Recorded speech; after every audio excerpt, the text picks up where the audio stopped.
Hi అండి, ఎలా ఉన్నారు? ఇవాళ మన రెసిపీ వచ్చేసి చికెన్ పలావ్. అది కూడా ప్రెషర్ కుక్కర్లో ఎలా చేసేసుకోవాలో చూసేసుకుందాం.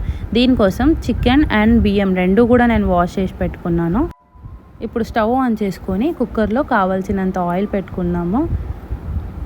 నెక్స్ట్ ఈ మసాలా దినుసులు ఏవైతే ఉన్నాయో హోల్ గరం మసాలా మొత్తం వేసేసుకొని అవి కొంచెం వేడికి కాగానే ఆనియన్స్ అండ్ పచ్చిమిర్చి రెండు నేను సన్నగా చాప్ చేసి పెట్టుకున్నాను. అది వేసుకొని ఫ్రై చేసుకోవాలి. దాని తర్వాత అల్లం ఎల్లిగడ్డ అండ్ పసుపు కూడా వేసుకొని బాగా ఫ్రై చేయాలి. ఆ పచ్చి స్మెల్ అంతా పోయే వరకు ఆయిల్లోనే బాగా ఫ్రై చేయాలి. దీని తర్వాత మనం ఏదైతే చికెన్ వాష్ చేసి పెట్టుకున్నామో అది వేసేసుకొని ఆ చికెన్కి కూడా ఆయిల్లోనే కొంచెం ఫ్రై అయ్యేటట్టు మనం మిక్స్ చేసుకోవాలి. సో ఇలా మిక్స్ చేసుకున్న చికెన్లో కావాల్సినంత సాల్ట్, కారం అండ్ గరం మసాలా కూడా యాడ్ చేసుకోవాలి. అదే ఆయిల్లో చికెన్ అంతా కూడా బాగా మగ్గే వరకు ఫ్రై చేసుకోవాలి. నెక్స్ట్ మనకు కావాల్సినంత పెరుగు అనేది దీంట్లో యాడ్ చేసుకోవాలి. సో గ్రేవీ వస్తుందన్నమాట.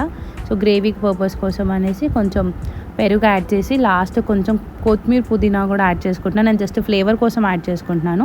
ఇదంతా బాగా ఆయిల్లో ఫ్రై అయిన తర్వాత మనం వాటర్ అనేది తీసుకోవాలి. 1 కప్కి 1.5 కప్ ఆఫ్ వాటర్ తీసుకోవాలి.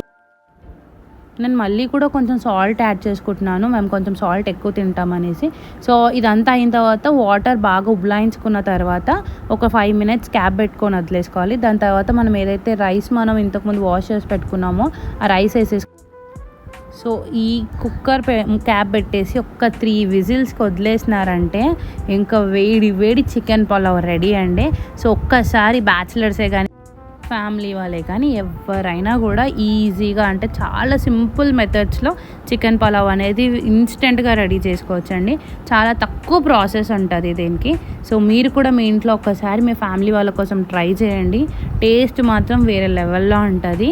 సో ఈజీగా అంటే చాలా ఈజీగా రెడీ చేసుకోవచ్చు.